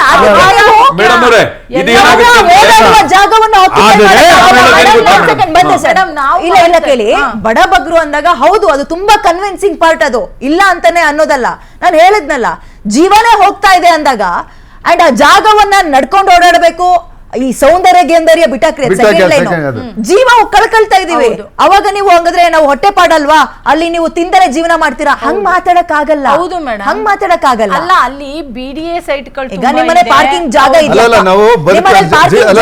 ಅಲ್ಲ ಸರ್, ಪಾರ್ಕಿಂಗ್ ಜಾಗ ಇದೆ. ನಾನ್ ಬಡವಳು, ಹೊಟ್ಟೆ ಪಾಡು, ಅಯ್ಯೋ ಪಾಪ ಏನೋ ಜೀವನ ಮಾಡ್ಕೊಳ್ತಾಳೆ ಬಿಡ್ರಿ, ಹೊಟ್ಟೆ ಪಾಡು ಬಡವ್ರು ಪಾಡು ಅಂತ ಬಿಡಕ್ ಆಗಲ್ಲ. ನಿಮ್ಮನೆ ಜಾಗ, ಸಾರ್ವಜನಿಕರ ಜಾಗವೇ. ಹೌದು, ಬಡವರು ಶ್ರೀಮಂತರು ಅಂತ ಇಲ್ಲಿ ತರಲೇಬಾರ್ದು. ಜೀವ ಫಸ್ಟ್, ನೆಕ್ಸ್ಟ್ ಜೀವನ, ನೆಕ್ಸ್ಟ್ ಮುಂದುವರೆದು ಎಲ್ಲಾನು ಯೋಚನೆ ಮಾಡಬೇಕು ಅಧಿಕಾರಿಗಳು. ಜೀವ ಒಂದು ಇತ್ತು ಅಂದ್ರೆ ನಾವು ಅಂಗಡಿನೇ ಮಾಡ್ಕೊಂಡು ಬದುಕ್ಬೇಕು ಅನ್ನೋದೇನಿಲ್ಲ, ಎಲ್ಲಾನು ಕೂಲಿ ಕೆಲಸ ಆದ್ರೂ ಮಾಡ್ಕೊಂಡು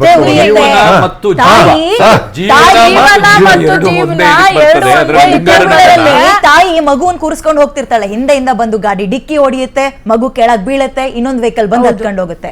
ನಡ್ಕೊಂಡು ಹೋಗ್ತಾ ಇರ್ತಾರೆ, ಬಸ್ ಬಂದು ಡಿಕ್ಕಿ ಹೊಡಿಯುತ್ತೆ, ಅಥವಾ ಡಿಕ್ಕಿ ಹೊಡಿಯೋದಲ್ಲ, ಬಸ್ ಆ ವ್ಯಕ್ತಿಯ ಮೇಲೆ ಹರ್ಕೊಂಡು ಹೋಗುತ್ತೆ. ಫ್ರಾಕ್ಷನ್ ಆಫ್ ಸೆಕೆಂಡ್ ಪಾದಚಾರಿಗಳ ಜಾಗ ಸರಿ ಇಲ್ಲ ಅನ್ನೋ ಕಾರಣಕ್ಕೆ ಬೆಂಗಳೂರಿನಲ್ಲಿ ಆಕ್ಸಿಡೆಂಟ್ ಒಂದ್ ನಿಮಿಷ. ಇವಾಗ ಈ 50% ಏನಿದೆಯೋ, ಇವಾಗ ನಾವು ಏನ್ ಚರ್ಚೆ ಮಾಡ್ತಿದ್ವಿ, ಅವರು ಅರ್ಥ ಮಾಡ್ಕೋಬೇಕು. ನಮ್ಮ ಈ ಸಮಸ್ಯೆದಿಂದ ಬೇರೆಯವರು ಸಾಯ್ತಿದ್ದಾರೆ. ಎಕ್ಸಾಕ್ಟ್ಲಿ ಹಾ, ಈ ಸಮಸ್ಯೆದಿಂದ ಪರಿಹಾರ ಮಾಡಿ ಅಂತ ಈ ಹೇಳಿಲ್ಲ. ದೊಡ್ಡ ದೊಡ್ಡ ಅಂಗಡಿಗಳವ್ರದ್ದು ಸಮಸ್ಯೆ ಅರ್ಥ ಮಾಡ್ಕೊಳ್ತೀನಿ. ಫುಟ್ಪಾತ್ ಅಲ್ಲಿ ಬಂದು ಇವ್ರುಗಳು ಗಾಡಿ ಹಾಕೊಳ್ತಾರೆ, ನಿಮಗೆ ಪಾರ್ಕಿಂಗ್ ಜಾಗ ಇರಲ್ಲ, ಪರಿಣಾಮ ಏನಾಗುತ್ತೆ, ನಿಮಗೆ ಕಸ್ಟಮರ್ಸ್ಗಳ ಸಂಖ್ಯೆ ಕಡಿಮೆ ಆಗುತ್ತೆ. ಬಟ್ ಅವರಿಂದ ಮಾತ್ರ ಸಮಸ್ಯೆ ಅಲ್ಲ ಸರ್, ನಿಮ್ಗಳಿಂದ ಸಮಸ್ಯೆ ಎಷ್ಟು ಗೊತ್ತಾ? ಊರುದ್ದಕ್ಕೂ ನೀವು ಸ್ಕ್ವೇರ್ ಫೀಟ್ ಗಟ್ಲೆ ಅಂಗಡಿ ಇಟ್ಕೊಂಡಿರ್ತೀರಾ, ಫುಟ್ಪಾತ್ ಹತ್ರ ಬಂದು ಹೋರ್ಡಿಂಗ್ಸ್ ಗಳನ್ನ ಕಳೆದು, ಜನರೇಟರ್ ಗಳನ್ನ ಇಟ್ಕೊಳ್ಳೋದು, ನಿಮ್ ವೆಹಿಕಲ್ ಗಳನ್ನ ಪಾರ್ಕ್ ಮಾಡ್ಕೊಂಡು ಬ್ಯಾರಿಕೇಡ್ ಹಾಕೊಳ್ಳೋದು, ಬೋರ್ಡ್ಗಳು ಹಾಕೋದು, ಬ್ಯಾರಿಕೇಡ್ ಹಾಕೋದು. ಮೇಡಮ್, ಬೋರ್ಡ್ಗಳು ಎಷ್ಟಿದಾವೆ ಗೊತ್ತಾ? ಅಲ್ಲಿ ಅಲ್ಲಲ್ಲ, ನಿಮ್ಗಳಿಗೆ ಯಾರು ಕೊಟ್ಟಿದ್ದು? ಪಾರ್ಕಿಂಗ್ ಬಿಡ್ಲೇಬೇಕು. ಮಾಲ್ಗಳು, ಹಾ. ಆ ಮಾಲ್ಗಳು ದೊಡ್ಡ ದೊಡ್ಡ ಮಾಲ್ಗಳು ಓನ್ ವೆಹಿಕಲ್ ಯಾವ್ದು ತುಂಬಾ ಲಕ್ಸುರಿ ಕಾರು ರೋಡ್ ಅಲ್ಲಿ ನಿಲ್ಸಿ ಬ್ಯಾರಿಕೇಡ್ ಟ್ರಾಫಿಕ್ ಪೊಲೀಸ್ ತಗೋಬೇಕು. ತಗೊಂಡ್ ಹೋಗ್ಬೇಕು. ಅವ್ರಿಗೆ ಮಾಮೂಲು ಎಲ್ಲರೂ ಮಾಡ್ಬೇಕು ನೋಡಿ. ಒಂದ್ ನಿಮಿಷ, ಅವರು ಪಾಪ ಯಾರೋ ಒಬ್ರು ಮಾಡಿದ್ರೆ ಎಲ್ಲ ವ್ಯಾಪಾರಸ್ಥರು ಮಾಡಿದಾರೆ ಅಂತ ಅಲ್ಲ. ಅವ್ರನ್ನ ಎತ್ಕೊಂಡು ಯಾರು ಒಬ್ರು ಮಾಡಿದ್ರೆ ಎಲ್ಲ ವ್ಯಾಪಾರಸ್ಥರು ಮಾಡೋದಲ್ಲ. ಸರ್ಕಾರ ಬೆಳೆದಿಲ್ಲ. ಸ್ವಿಮ್ಮಿಂಗ್ ಸ್ಟೇಟ್ಮೆಂಟ್ ಕೊಡಬೇಡಿ ಮೇಡಮ್ ನೀವು. ಅದೇನಾಗುತ್ತೆ ಗೊತ್ತಾ? ಕೇಳಿಸ್ಕೊಳ್ಳಿ ಸರ್, ಇಲ್ಲಿ ಹಾ. ಅವರು 30-40 ರೂಪಾಯಿ ಕೊಟ್ಟು ಹೋಗೋ ಬಾರೋ ನಡಿಯೋ ಎತ್ತೋ ಅಂತ ಅನಿಸ್ಕೋಬೇಕು. ನೀವು ಸ್ವಲ್ಪ ಜಾಸ್ತಿ ಕೊಡ್ತೀರಾ, ಜೇಬ್ ಬಿಸಿ ಮಾಡ್ತೀರಿ, ನಿಮಗೆ ತುಂಬಾ ಗೌರವ ಬಿಡಿ ಸಾಕು. ಪಾರ್ಕಿಂಗ್ ಕೊಡಿ, ಮಲ್ಲೇಶ್ವರಂ ರೋಡಿಗೆ ಬರ್ತೀರಾ, ನಿಮ್ಮ ಜುವೆಲರ್ ಶಾಪ್ಗಳು, ಬಟ್ಟೆ ಅಂಗಡಿಗಳ ಮುಂದೆ ಎಷ್ಟು ಹೋರ್ಡಿಂಗ್ಸ್ ಗಳನ್ನ, ಜನರೇಟರ್ ಗಳನ್ನ, ಮೆಟ್ಲುಗಳನ್ನ ಹಾಕೊಂಡು ಫುಟ್ಪಾತ್ ನ ತಿಂದು ತೆಗೆದಿದ್ದಾರೆ. ಮೆಟ್ಲುಗಳ ವಿಚಾರ ಬರ್ತೀನಿ. ಒಂದ್ ನಿಮಿಷ, ಮೆಟ್ಲುಗಳ ವಿಚಾರ ಬರ್ತೀನಿ. ಇವಾಗ ಫುಟ್ಪಾತ್ ಮಾಡುವಾಗ ಅನ್ಇವನ್ ಫುಟ್ಪಾತ್ ಮಾಡಿದ್ರೆ ಆ ಬಿಲ್ಡಿಂಗು ಮತ್ತೆ ಫುಟ್ಪಾತ್ ಹೈಟ್ ವ್ಯತ್ಯಾಸ ಆಗತ್ತೆ. ಸಾಕಷ್ಟು ಸೀನಿಯರ್ ಸಿಟಿಸನ್ಸ್ ಮಹಿಳೆಯರಿಗೆ ನೀವು ನಿಮ್ ಕಸ್ಟಮರ್ ಹಿಂದಕ್ಕೆ ಹಾಕ್ಬೇಕು, ಬಿಲ್ಡಿಂಗ್ ಮುಂದೆ ಹಾಕ್ಬಾರ್ದು, ಬಿಲ್ಡಿಂಗ್ ಹಾಕ್ಬೇಕು.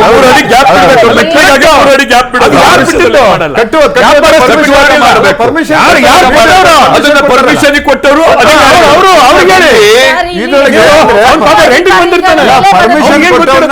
ಅಕ್ಯೂಸ್ ಮಾಡ್ಬೇಕು. ಇಲ್ಲಿ ಬರೀ ದೊಡ್ಡವರ ಬದುಕಿನ ಬಗ್ಗೆ ಮಾತ್ರ ಯೋಚನೆಗಳನ್ನ ಸರ್ಕಾರ ಮಾಡ್ತಾ ಇದೆ. ಹಾಗಾದ್ರೆ ಒಬ್ಬ ಕಾರ್ಮಿಕ ಆಗಿದ್ದಾನೆ, ಕಾರ್ಮಿಕ ಆಗೇ ಸಾಯ್ಬೇಕಾ? ಒಬ್ಬ ಇದು ಕೂಲಿ ಮಾಡ್ತಾ ಇದ್ದಾನೆ, ಕೂಲಿ ಮಾಡೇ ಸಾಯ್ಬೇಕಾ?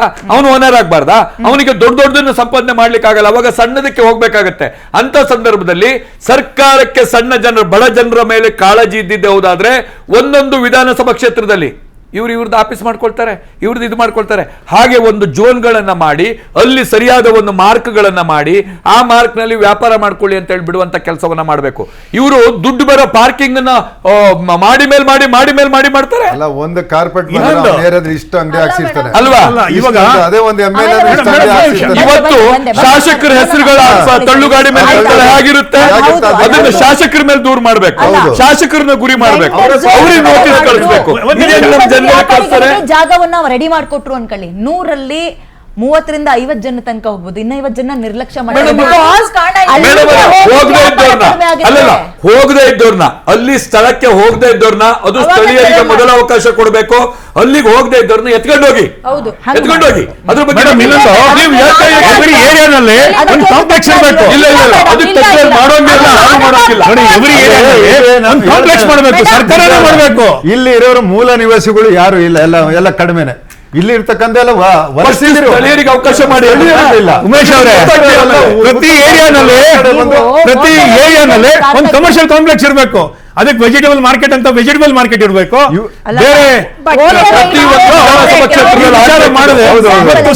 ಹಲವಾರು ವಿಧಾನಸಭಾ ಕ್ಷೇತ್ರಗಳನ್ನು ಬೆಂಗಳೂರಲ್ಲಿ ತಗೋಬಹುದು.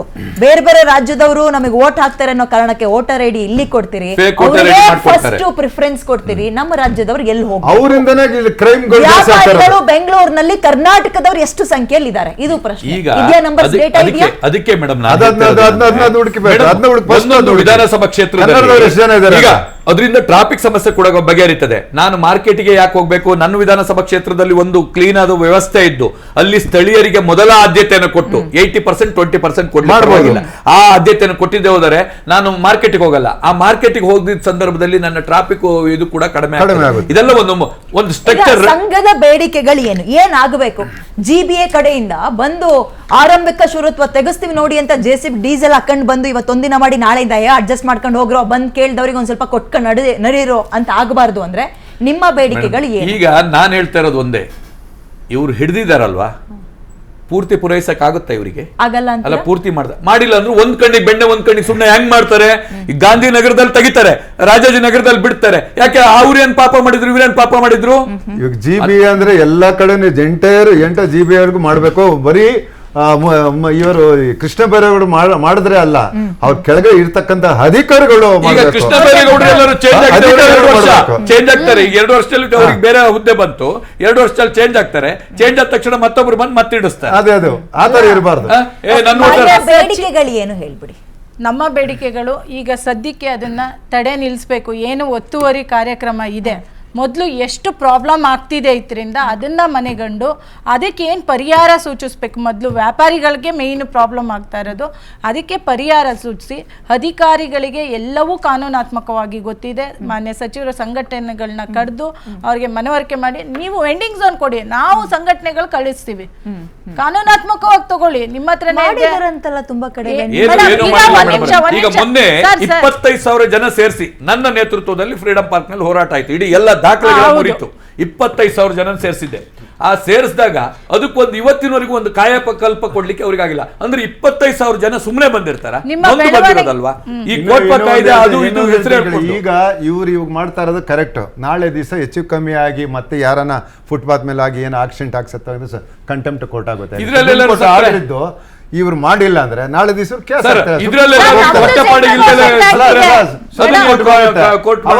ಕ್ಲೈಮ್ ಮಾಡ್ತಾರೆ.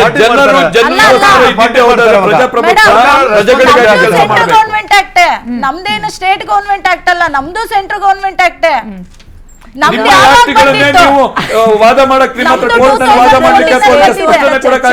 ಅನುಷ್ಠಾನ ಮಾಡಕ್ಕಾಗಿಲ್ಲ ಅಂದ್ರೆ ನಿಮ್ಮ ಇಲ್ಲಿ ಎಷ್ಟರ ಮಟ್ಟಿಗೆ ಯಾವ ಅಭಿಪ್ರಾಯ ಬರ್ತಿದೆ, ಯಾರ ಪರ ಬರ್ತಿದೆ, ಎಲ್ಲದು ಮೂಲಭೂತ. ಎರಡು ಕಣ್ಣು ನಮ್ಮದೇ, ಎಲ್ಲ ಸಮತೋಲನ ನೀವು ಕೈಕೊಳ್ಳಿ. ಬೈರೇಗೌಡರು ಈ ನಿರ್ಧಾರ ತಗೊಂಡಿದ್ದು ಸ್ವಾಗತಾರ್ಹವಾಗಿದೆ.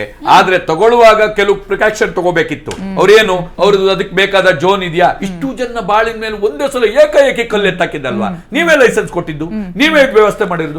ಒಂದೇ ಸಲ ಏಕಾಏಕಿ ನಾವು ಹೇಳೋದು ಒಂದೇ, ಇವರು ಸರ್ಕಾರ, ನಮ್ಮ ಕರ್ನಾಟಕ ಸರ್ಕಾರ ಏನ್ ಮಾಡ್ತಾ ಇದೆ ಅಂದ್ರೆ, ಯಾವ ಸರ್ಕಾರವೂ ಆಗಿರ್ಲಿ, ನಾನು ಯಾವ್ದು ಒಂದು ಸರ್ಕಾರ ಕೇಳ್ತಾ ಇಲ್ಲ, ಇವರು ಬಡತನ ನಿರ್ಮೂಲನೆ ಮಾಡಕ್ಕಂತ ಟ್ರೈ ಮಾಡಿದ್ರು, ಆಗ್ತಾ ಇಲ್ಲ. ಈಗ ಬಡವರ ನಿರ್ಮೂಲನೆ ಮಾಡಕ್ ಕೊಟ್ಟಿದ್ದಾರೆ. ಯಾಕಂದ್ರೆ ಬಡವರ ಬಡತನ ನಿರ್ಮೂಲನೆ ಮಾಡೋದು ಕಷ್ಟ ಆಗ್ತದೆ. ಬಡವರನ್ನ ನಿರ್ಮೂಲನೆ ಮಾಡಿದ್ರೆ ನಮ್ಮ ಬಡವರಿಗೆ ಈಗ ಆಗ್ತಾ ಇರೋದು ಅನ್ಯಾಯ. ಇವರು ಏನ್ ತಿಳ್ಕೊಂಡಿದ್ದಾರೆ ಗೊತ್ತಾ? ನೋಡಿ, 2 ಎಕರೆ ಜಾಗದಲ್ಲಿ 2,000 ಕೋಟಿ ದುಡ್ದಿದೀವಿ ಅಂತ ಹೇಳ್ಬಿಟ್ಟು ಐಟಿಗೆ ತೋರಿಸ್ತಾರಲ್ಲ, ಅದೇ ರೀತಿ ಇವರು ಅಷ್ಟೇ. ಈ ಸಣ್ಣ ಪುಟ್ಟ ಉದ್ಯಮದಾರರು ಕೂಡ ಅದೇ ರೀತಿ ಕೋಟ್ಯಾಂಗಟ್ಟಲೆ ದುಡಿತಾ ಇದಾರೆ ಅಂತ ತಿಳಿದಿದ್ದಾರೆ. ಒಂದು ದಿನದ ದುಡಿಮೆ ಮನೆಗೆ ತಗೊಂಡು ಹೋಗಕ್ಕಾಗಲ್ಲ. ಯಾರ್ಯಾರ ಸಮಸ್ಯೆ ಗೊತ್ತಾ? ಕಾಕಿ ಬಟ್ಟೆ ಹಾಕಿದವ್ರು ಎಲ್ಲರೂ ಬಂದು ವಿಶಾಲ್ ಹೊಡೆಯರೆ, ಅಲ್ಲಿ ಈ GBA ಟ್ಯಾಗ್ ಹಾಕಿದವ್ರು ಅಷ್ಟು ಜನ ಬಂದು ವಿಶಾಲ್ ಹೊಡೆಯರೆ. ಅವ್ರಿಗೆ ತಗೊಂಡೋಗಿ ಕೊಡ್ಬೇಕು, ಅವ್ರಿಗೆ ಅಣ್ಣ ಅಪ್ಪ ಅನ್ಬೇಕು, ಒದಿತಾರೆ, ಬೆಳೆದಿರೋ ತರಕಾರಿ ತೆಗೆದು ಬೀದಿಗೆ ಎಸಿತಾರೆ ಒಂದೊಂದ್ಸಲ ನೀವು ಸ್ಪಂದನೆ ಕೊಟ್ಟಿಲ್ಲ ಅಂದ್ರೆ. ಇಷ್ಟು ಸಮಸ್ಯೆಯನ್ನು ಅನುಭವಿಸ್ತಾ ಇದ್ದಾರೆ. ಆದ್ರೆ ಕೂಡ ಅವರ ಮೇಲೆ ಯಾವ ರೀತಿಯಾಗಿ ಅವರನ್ನ ಗೌರವಪೂರ್ವಕವಾಗಿ ಲೈಸೆನ್ಸ್ ಕೊಟ್ಟಿದ್ರಿ. ಲೈಸೆನ್ಸ್ ಅಂತ ಹೇಳಿದ್ರೆ ನೀವು ಕೊಟ್ಟ ಲೈಸೆನ್ಸ್ ಕೊಟ್ಟಿರೋ ತಪ್ಪು. ಆ ಲೈಸೆನ್ಸ್ ಕೊಟ್ಟಿದ್ರಿ, ಅವರನ್ನ ಯಾವ ರೀತಿ ಬೇರೆ ಕಡೆಗೆ ಸ್ಥಳಾಂತರಗೊಳಿಸಬೇಕು. ಅಲ್ಲಿಂದ ನಡಿ ಅನ್ನುವ ಅಧಿಕಾರ ನಿನಗಿದ್ಯಾ? ನಂಬರ್ 1 ಲೈಸೆನ್ಸ್ ಯಾಕೆ ಕೊಟ್ರಿ ನೀವು? ಇಲ್ಲ, ಅದೇ ಯಾಕೆ ಕೊಟ್ರಿ? ಬೀದಿ ಬದಿ ವ್ಯಾಪಾರಿಗಳು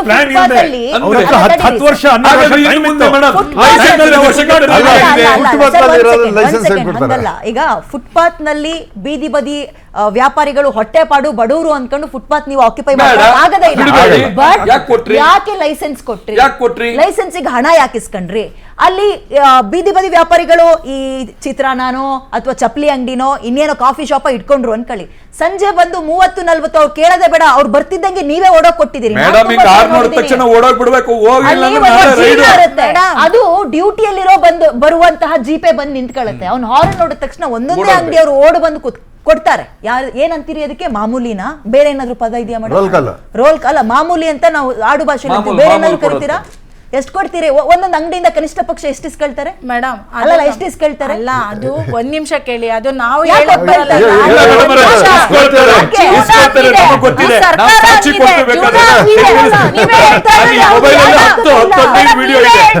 ಅಧಿಕಾರಿಗಳು ಬಂದು ವಿಷಲ್ ಇಸ್ಕೊಳ್ತಾರೆ ಅಂತ ಆರೋಪ ಮಾಡಿದ್ಮೇಲೆ ಲಂಚ ಕೊಡ್ತಾರೆ, ನಿಮ್ದು ತಪ್ಪಾಗುತ್ತೆ. ಹೌದು, 30 ರೂಪಾಯಿ ಕೊಡ್ತಿರೋ 50 ರೂಪಾಯಿ ಕೊಡ್ತಿರೋ, ಒಂದು ವೆಹಿಕಲ್ ಬಂದಲ್ಲಿ ನಿಂತ್ಕೊಳ್ಳುತ್ತೆ, ಹಾರ್ನ್ ಮಾಡುತ್ತೆ ಅಂತ ಸಂಜೆ 6:30-7 ಗಂಟೆ ಸೂರ್ಯ ಕಾನೂನಲ್ಲಿ ನೋಡಿ ಈಗ ನಮ್ಮ ಅವ್ರಿಂದಂತ ನಾಲಾಯಕ್ಗಳು ಲೈಸೆನ್ಸ್ ಕೊಟ್ಟಿರೋರು ನಾಲಾಯಕ್ಕೆ ಈ ಸಂಜೆ ಬಂದು ಹಾರ್ನ್ ನೋಡಿದ ತಕ್ಷಣ ಓಡೋಗಿ ಅಂಗಡಿಯವರೆಲ್ಲ 20-30 ಜೇಬಿಂದ ತೆಗೆದು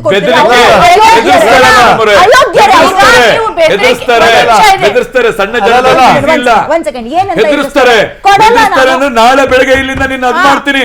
ಕೆಲವೊಂದೊಂದು ಅಧಿಕಾರಿಗಳು ಏನಂತ ಗೊತ್ತಾ, ಗಾಂಜಾ ಇಡ್ತೀನಿ ಅಂತಾರೆ, ಗಾಂಜಾ ಇಡ್ತೀನಿ ಒಳಗಡೆ ಹಾಕಿಸ್ತೀನಿ ಅಂತಾರೆ, ಏನೇನಿಸ್ತಾರೆ ಗೊತ್ತಾ, ನನ್ನ ಪವರ್ ತೋರಿಸ್ಬೇಕನ್ನೋ ಅಂತಾರೆ. ಒಂದು ಸಿಗರೇಟ್ ಮುಂದೆ ಸೇರಿದಕ್ಕೆ ಪಟ್ಟಿ ಹಿಡಿದ್ಬಿಟ್ಟು ಜೀಪಲ್ಲಿ ಕರ್ಕೊಂಡು ಹೋಗ್ತಾರೆ.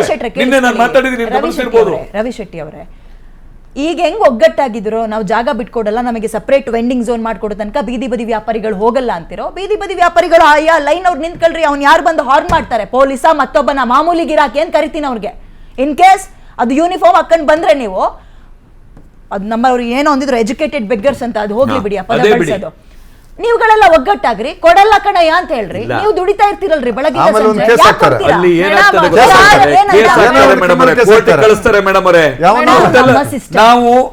ನಮ್ಮ ವ್ಯವಸ್ಥೆ. ಅಧಿಕಾರಿಗಳು ಲೈಸೆನ್ಸ್ ಅಂತ ಕೊಡ್ತೀರಿ, ಆಮೇಲೆ ನಿಮ್ಗೆ ಇಲ್ಲಿ ಅಧಿಕಾರ ಇಲ್ಲ ಅಂಗಡಿ ಹಾಕಳಕ್ಕೆ ಅಂತೀರಿ. ಸಂಜೆ ಬಂದು ಪೊಲೀಸರು ಮಾಮೂಲು ತಗೊಂಡು ಇಷ್ಟ್ರ ಒಳಗಡೆ ನಾವು ಬಹಳಷ್ಟು ಈ ತರದ ಕೇಸ್ಗಳನ್ನ ಹಿಡಿದು ನಾವು ಅಂಗಡಿಯಲ್ಲಿ ಏನು ವ್ಯಾಪಾರ ಮಾಡ್ತಾ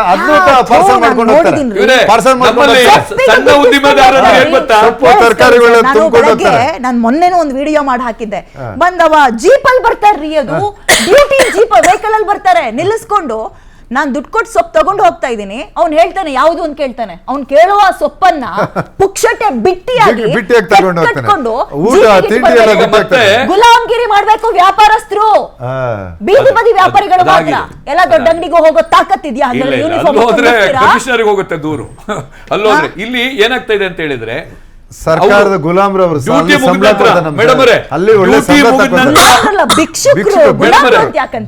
ಮುಗಿದ ನಂತರ ಮಾಡುವ ಪಾರ್ಟಿಗೆ ಸ್ನಾಕ್ಸ್ ಇರೋದು ನಮ್ಮ ಹತ್ರ, ಅದನ್ನು ಫ್ರೀ ಕೊಟ್ಟು ಕಳಿಸ್ಬೇಕು. ಡ್ಯೂಟಿ ಮುಗಿದ ನಂತರ ಅವರು ಡ್ಯೂಟಿ ಮಾಡುವಾಗ ಎಣ್ಣೆ ಹೊಡೆದಿರ್ತಾರೆ, ಆದ್ರೆ ಅವ್ರು ಹೋಗಿ ಎಣ್ಣೆ ಚೆಕ್ ಮಾಡ್ತಾರೆ, ಎಣ್ಣೆ ಹೊಡೆದಿದ್ದೀರಾ ಅಂತ ಹೇಳ್ಬಿಟ್ಟು. ಇದು ನಮ್ಮ ಕಾಲ, ನಮ್ಮ ಪರಿಸ್ಥಿತಿ. ಬೆಳಗ್ಗೆ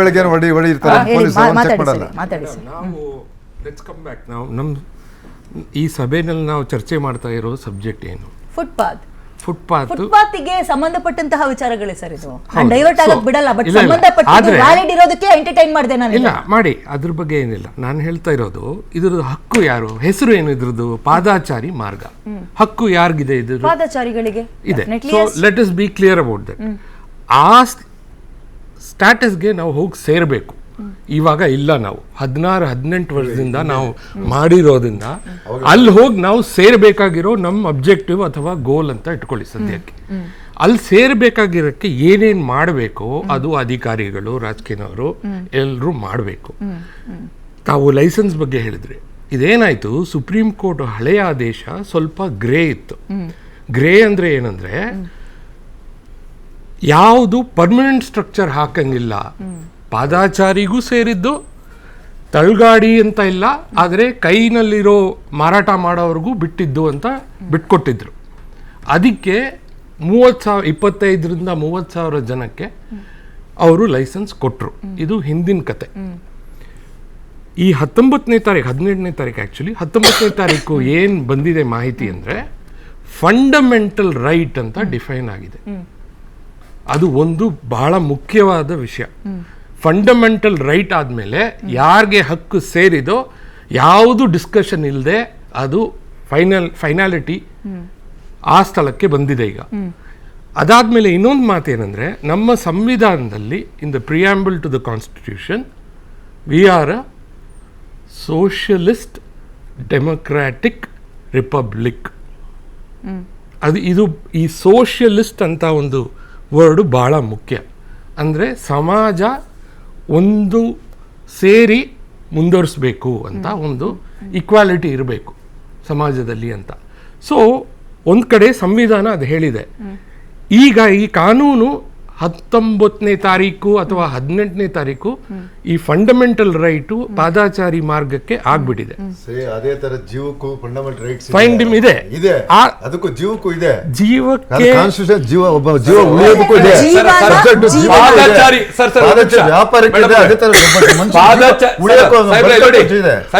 ಪಾದಾಚಾರಿ ಅಂತ ಮಾಡಿದ್ದು ಇದೇ ಸರ್ಕಾರಗಳು, ಪಾದಾಚಾರಿ ಅಂತ ಮಾಡಿದ್ದು ಇದೇ ಕಾನೂನುಗಳು, ಹಾಗೆ ಬೀದಿ ಬದಿ ವ್ಯಾಪಾರ ಅಂತ ಮಾಡಿದ್ದು ಇದೇ ಕಾನೂನು, ಇದೆ ಇದು ಬೀದಿ ಬದಿ ವ್ಯಾಪಾರಿ ಅನ್ನುವಂತಹ ಕಾನ್ಸೆಪ್ಟ್ ಇದೆ. ಫುಟ್ಪಾತ್ ವ್ಯಾಪಾರ ಅಂತ ಇದೆಯಾ, ಪಾದಾಚಾರಿಗಳ ವ್ಯಾಪಾರ ಅಂತಿದ್ಯಾ? ಅದು ಬರಲ್ಲ, ಅದನ್ನ ಬಿಟ್ಟಿದ್ದು ನಿಮ್ಮ ಇಲಾಖೆ, ಅದನ್ನ ಬಿಟ್ಟಿದ್ದು ನಿಮ್ಮ ಇಲಾಖೆ. ಫುಟ್ಪಾತ್ ವ್ಯಾಪಾರ ಇಲ್ಲ ಇಲ್ಲಿ ಬೀದಿ ಬದಿ ವ್ಯಾಪಾರಿಗಳು ಇದು ಕ್ಯಾಂಟೀನ್ ಉದ್ಘಾಟನೆ ಮಾಡಿದ್ರಲ್ಲ ಸರ್ಕಾರ, ಬೀದಿ ಬದಿ ಮೊಬೈಲ್ ಕ್ಯಾಂಟೀನ್ ಯಾಕೆ ಮಾಡ್ಬೇಕಿತ್ತು? ಮೊಬೈಲ್ ಕ್ಯಾಂಟೀನ್ ಯಾಕೆ ಓಪನ್ ಮಾಡಿದ್ರಿ ನೀವು? ಎಲ್ಲಿ ನಿಲ್ಸ್ಕೊಳ್ಳೋದು? 12 ವರ್ಷ ಆಯ್ತು. ಸರಿ, ಅದನ್ನ ನಾನು ಎಲ್ಲಿ ನಿಲ್ಸ್ಕೊಳ್ಳೋದು ಮೇಡಮ್? ಕೋರ್ಟ್ ಅವಾಗ ಒಂದು ನಿರ್ದೇಶನ ಕೊಟ್ಟಿತ್ತು. ಇನ್ನು 12 ವರ್ಷದಲ್ಲಿ ಏನ್ ಮಾಡಬೇಕು, ಈ ಸೆಕ್ಟರ್ಗೆ ಹೆಂಗೆ ನಾವು ಬಲಪಡಿಸಬೇಕು, ಅವರಿಗೆ ಆ ಸಾಮಾಜಿಕ ಜೀವನ ಮತ್ತೆ ಒಳ್ಳೆ ಜೀವನಕ್ಕೆ ಏನ್ ಕಾನೂನು ಮಾಡಬೇಕು, ಅದು ಯಾಕೆ ಮಾಡ್ಲಿಲ್ಲ ಅಂತ ನನಗೆ ಅದು ದೊಡ್ಡ ಪ್ರಶ್ನೆ ಆಗ್ತಿದೆ ನಿಧಿ ಅಂತ 15,000 ಈಗ ಮೊನ್ನೆ ಲಾಸ್ಟ್ ಡಿಸೆಂಬರ್ ಅಲ್ಲಿ ನಮ್ಮ ಮೋದಿಜಿಯವರೇ ರಿಲೀಸ್ ಮಾಡಿರೋದು 10,000 ಫಸ್ಟ್ ಇತ್ತು, ಈಗ 15,000, 25,000, 50,000. ಏನಿದು? ಒಂದ್ ಕಡೆ ಕೊಡ್ತೀರಿ, ಒಂದ್ ಕಡೆ ಕಿತ್ಕತ್ತೀರಿ, ಏನ್ ವ್ಯಾಪಾರ? ಸೆಂಟ್ರಲ್ ಗವರ್ನಮೆಂಟ್ ಏನ್ ವ್ಯವಸ್ಥೆ? ಇದೆಲ್ಲ ಯಾರು ಮಾಡಿರೋದು? ಕಾನೂನಾತ್ಮಕವಾಗಿ ತಾನೆ. ಅಲ್ಲ, ಮೊನ್ನೆ ನೋಡಿ ಗರಿ ಗರಿ ಬಟ್ಟೆ ಹಾಕೊಂಡು, ಐರನ್ ಬಟ್ಟೆ ಹಾಕೊಂಡು, ಗರಿ ಗರಿ ಬಟ್ಟೆ ಹಾಕೊಂಡು, ಇದೇ ರೀತಿ ನನ್ ಶಾಲ್ ತರದ ಒಂದ್ ಶಾಲ್ ಹಾಕೊಂಡು ಹಸಿರು ನಿಶಾನೆ ತೋರಿಸಿದ್ರಲ್ಲ, ಯಾ ಗಾಡಿ ನಾನು ಎಲ್ಲಿ ನಿಲ್ಸ್ಬೇಕು? ಎಲ್ಲಿ ನಿಲ್ಸ್ಬೇಕು ಹೇಳಿ ಮೇಡಮ್ ಅವರೇ? ಮಧ್ಯ ರಸ್ತೆ ಅಥವಾ ಹೋಗಿ ಪಾರ್ಕ್ ಒಳಗಡೆ ನಿಲ್ಸಕ್ಕೆ ಅವ್ರು ಪಾರ್ಕ್ನವ್ರು ಬಿಡ್ತಾರೆ? ನಾನು ಎಲ್ಲಿ ನಿಲ್ಸ್ಬೇಕು? ಎಲ್ಲಿ ನಿಲ್ಸ್ಲಿ ಅಂತ ಬಿಡುಗಡೆ ಮಾಡಿದ್ರಿ? ಅದು ನಮಗೆ ಮುಖ್ಯ. ಗಾಡಿಗಳನ್ನ ಕೊಡಕ್ಕೆ ಫುಡ್ಡಿಂಗು, ವೆಜಿಟೇಬಲ್, ಫ್ರೂಟ್ಸು, ಐಸ್ ಕ್ರೀಮು ಪ್ರತಿಯೊಂದು ಮಾಡ್ತಾ ಇರೋದು ಸರ್ಕಾರ. ಇದೆಲ್ಲ ಗಮನ ಇಟ್ಕೊಂಡೇ ತಾನೇ ಮಾಡ್ಬೇಕು. ಸೊ ಈ ಸೌಲಭ್ಯಗಳು ಯಾವುದು ಇವರು ರೋಡಲ್ಲಿ ಓಡಾಡ್ತಾ ಮಾಡಿದ್ರೆ ಟ್ರಾಫಿಕ್ ಆಗಲ್ವಾ? ಎಲ್ಲದನ್ನು ಮಾಡ್ಲೇಬೇಕು.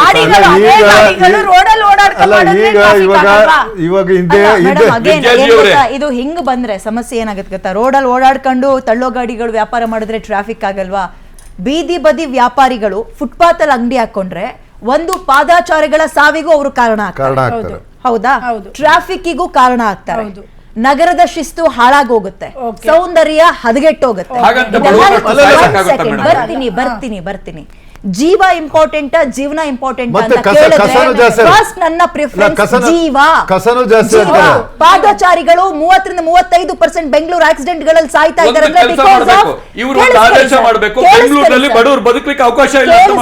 ಕೇಳಿಸ್ಕೊಳ್ಳಿ ಸರ್, ಬಡವರಿಗೆ ಅಲ್ವಾ ಈ ಗ್ರೇಟ್ ಬೆಂಗಳೂರು, ನಾನು ಅದಕ್ಕೆ ಬರ್ತೀನಿ. ಫಸ್ಟ್ ಜೀವ ಇಂಪಾರ್ಟೆಂಟ್. ಸೊ ಹಂಗನ್ಕೊಂಡು ಪಾದಚಾರಿಗಳ ಜಾಗವನ್ನ ನಿಮಗೆ ಆಕ್ಯುಪೈ ಮಾಡ್ಕೊಳ್ಳುವ ಹಕ್ಕಿಲ್ಲ. ಒಂದು ಹಂಗನ್ ಬಡವ್ರ ಜೀವನ ಮಾಡಬಾರ್ದಾ? ನಿಮಗೆ ಲೈಸೆನ್ಸ್ ಕೊಟ್ಟವ್ರು ಯಾರು ಪ್ರಶ್ನೆ ಮಾಡ್ಬೇಕು. ನಿಮ್ಮ ಅಂಗಡಿ ಹಾಕೊಳಕ್ ಲೈಸೆನ್ಸ್ ಕೊಟ್ಟವ ಇವತ್ತು ತೆಗಿ ಅಂಗಡಿನ ಅಂತ ಇದ್ದಾನೆ. ಅವ್ನು ಇನ್ನಂತ ಮೂರ್ಖ ಮುಟ್ಟಾಳ ಅದು ಯಾವುದೇ ಪಕ್ಷದವರಾಗಿರ್ಲಿ.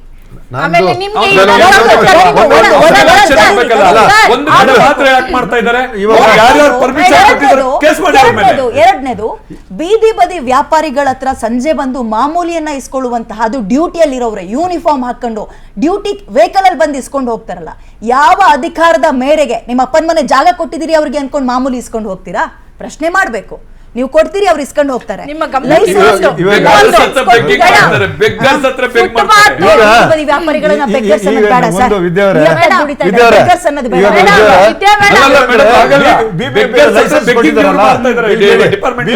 ಲೈಸೆನ್ಸ್ ಕೊಟ್ಟಿದಾರಲ್ಲ, ಯಾರಿಗೆ ಲೈಸೆನ್ಸ್ ಕೊಟ್ಟಿದ್ದಾರೆ ಅವ್ರು ಕೊಟ್ಟಿರೋರ ಮೇಲೆ ಕೇಸ್ ಹಾಕಿ ಅವ್ರು ಏನ್ ಡ್ಯಾಮೇಜ್ ಆಗಿದೆ ಡ್ಯಾಮೇಜ್ ಕ್ಲೈಮ್ ಮಾಡಬಹುದು ಕೋರ್ಟ್ ಅಲ್ಲಿ.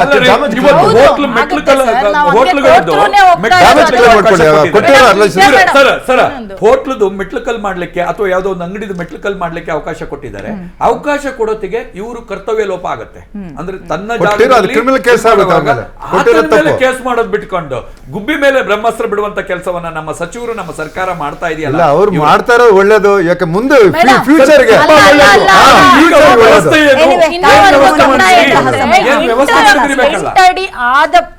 ಫುಟ್ಪಾತ್ ಅಲ್ಲಿ 8 ಅಡಿ ಮೇಲೆ ಇರೋಂತ ಫುಟ್ಪಾತ್ ಅಲ್ಲಿ ನಮಗೂ ಕೂಡ ಮಾರ್ಕಿಂಗ್ ಮಾಡಬಹುದು ಅಂತ ಇದೆ.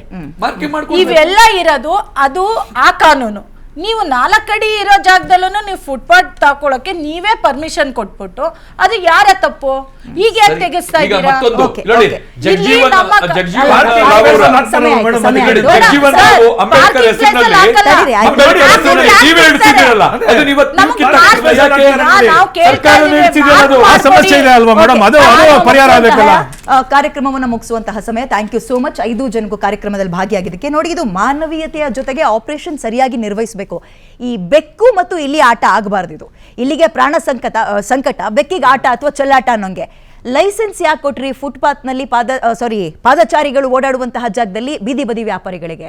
ಲೈಸೆನ್ಸ್ ಕೊಟ್ಟ ಮೇಲೆ ಈಗ ರಾತ್ರಿ ನಡಿ ಅಂದ್ರೆ ಅದು ಮಾನವೀಯತೆ ಅಂತ ಅನ್ನಿಸ್ಕೊಳತ್ತಾ? ಇನ್ನೊಂದು ಪ್ರಶ್ನೆ ಬರುತ್ತೆ, ಗ್ರೇಟರ್ ಬೆಂಗಳೂರು ಕನಸಲ್ಲಿ ಬಡವರಿಗೆ ಜಾಗ ಇಲ್ವಾ? ಹಂಗ ಅನ್ಕೊಂಡು ಜಾಗ ಮಾಡ್ಕೊಡಿ ಅಂತ ಕೇಳ್ತಾ ಇಲ್ಲ. ಜೀವನ ಅಂತ ಬಂದಾಗ ಫಸ್ಟ್ ಪ್ರಿಫರೆನ್ಸ್ ಜೀವನೇ ಆಗಿರುತ್ತೆ. ಆನಂತರ ಜೀವನ ಕಟ್ಕೊಡೋಕೆ ಪಾದಚಾರಿಗಳ ಜಾಗವನ್ನ ತಗೊಳಕ್ ಬಿಟ್ಟಿದ್ದು ನಿಮ್ಮ ತಪ್ಪು. ಅವ್ರು ತಗೊಂಡ್ರು ಅಲ್ಲ, ಕೊಟ್ಟಿದ್ದು ನೀವು. ಅವ್ರು ತಗೊಂಡಿದ್ದಾರೆ, ಲೈಸೆನ್ಸ್ಗೆ ಹಣ ಕೊಟ್ಟಿದ್ದಾರೆ, ಹಣ ಜೇಬಿಗಿಳಿಸ್ಕೊಂಡಿದ್ದೀರಾ. ಈಗ ಯಾವ ಬಾಯಲ್ಲಿ ಬಂದು ನೀವು ಜಾಗ ಖಾಲಿ ಮಾಡಿ ಅಂತೀರಿ? ಜಾಗ ಖಾಲಿ ಮಾಡಿ ಅಂದ್ರೂ ಏನಾಗಬೇಕು, ಬೇರೆ ಕಡೆ ಜಾಗ ಮಾಡ್ಕೊಡಿ, ಅವ್ರಿಗೆ ಅನುಕೂಲ ಮಾಡ್ಕೊಡಿ. ಆಗ್ಲೂ ಅವ್ರು ಹೋಗ್ಲಿಲ್ವಾ ಅಲ್ಲಿಗೆ? ಅಲ್ಲಿಂದ ಕಿತ್ತು ಬಿಸಾಕಿ ಅಂಗಡಿಗಳನ್ನ. ಅವಾಗ ಯಾರು ಕೂಡ ಕೇಳಕ್ ಬರಲ್ಲ. ಇನ್ನೊಂದು ಇಂಪಾರ್ಟೆಂಟ್ ವಿಷಯ, ಬೆಂಗಳೂರಿನಲ್ಲಿ ಬೀದಿ ಬದಿ ವ್ಯಾಪಾರಿಗಳು ಏನಿದ್ದಾರೆ, ಹಾಗೆ ನಾನು ಈ ವಿಚಾರನ ಯಾರು ಏನು ಅನ್ಕೊಂಡ್ರು ಪರವಾಗಿಲ್ಲ, ಬಡವರಲ್ಲೂ ಭೇದ ಭಾವ ಮಾಡ್ತಿರಲ್ರಿ ಅಂತ ಅನ್ಕೊಂಡ್ರು ಪರವಾಗಿಲ್ಲ. ನನಗೆ ನನ್ನ ಮನೆ ಜನ ಇಂಪಾರ್ಟೆಂಟ್. ಅಂದ್ರೆ ರಾಜ್ಯದ ವ್ಯಾಪಾರಿಗಳು ಎಷ್ಟು ಜನ ಇದ್ದಾರೆ ಅವ್ರನ್ನ ಜಾಗ ಮಾಡ್ಕೊಟ್ರಿ ನೀವು. ವೆಂಡಿಂಗ್ ಝೋನ್ ಅಂತ ಮಾಡ್ಕೊಟ್ರು ನಮ್ಮ ರಾಜ್ಯದವ್ರಿಗೆ ಫಸ್ಟ್ ಪ್ರಿಫರೆನ್ಸ್ ಕೊಡಿ.